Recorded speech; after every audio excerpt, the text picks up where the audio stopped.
One of our lecturers just asked if anyone was willing to volunteer for this activity, just giving us the name Synthetic Love and a quick run through during one of our lectures, and just people joined up.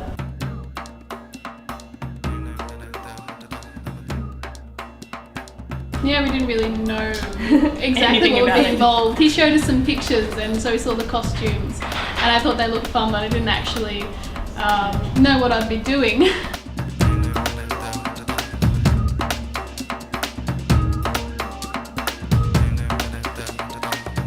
I just heard about the costumes. I didn't get to see any pictures or anything of it, so I think you guys heard a bit more than I did. Yeah. Same sort of thing, heard about the costumes, and we're really interested in what was going to happen with them.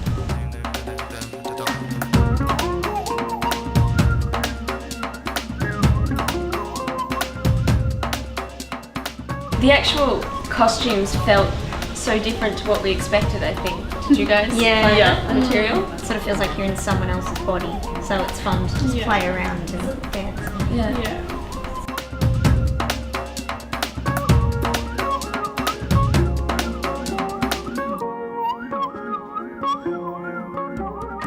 I loved the costumes. It was so striking when we came into the performance space and the performers are all ranged at the top of the raked space, and it was very photographic because they were frozen.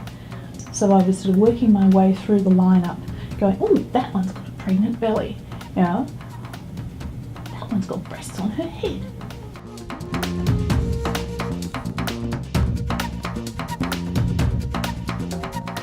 I thought it was enormously entertaining. It was funny. I was very amused by the bored look on the man's face. The sort of standing there going, whatever, yeah, get on with it, whatever floats your boat, girls.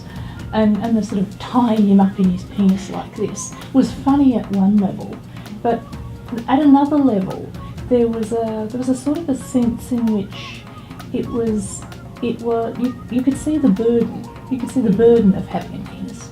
You could, even if lots of women are happy to run around, you know, helping you with it, perhaps too eager, there's also a sense that being attached to a penis is actually a bit of a burden, you know?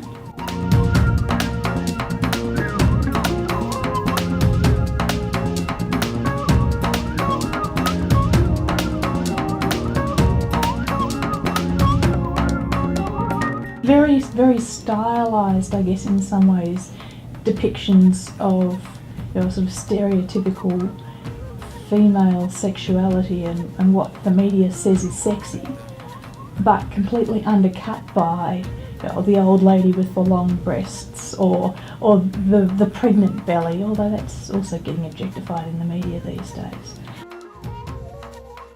There's an interesting thing in the scientific literature which says the reason that women developed big breasts out of all proportion to, say, the monkeys or the apes is because when the pelvis turned and we went from walking on all fours to walking on 2 feet, men were approaching women from the front for the first time.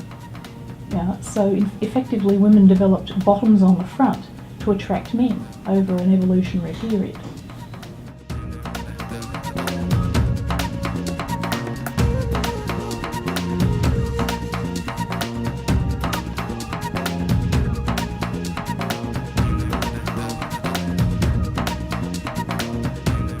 I didn't originally recognise that it was a man.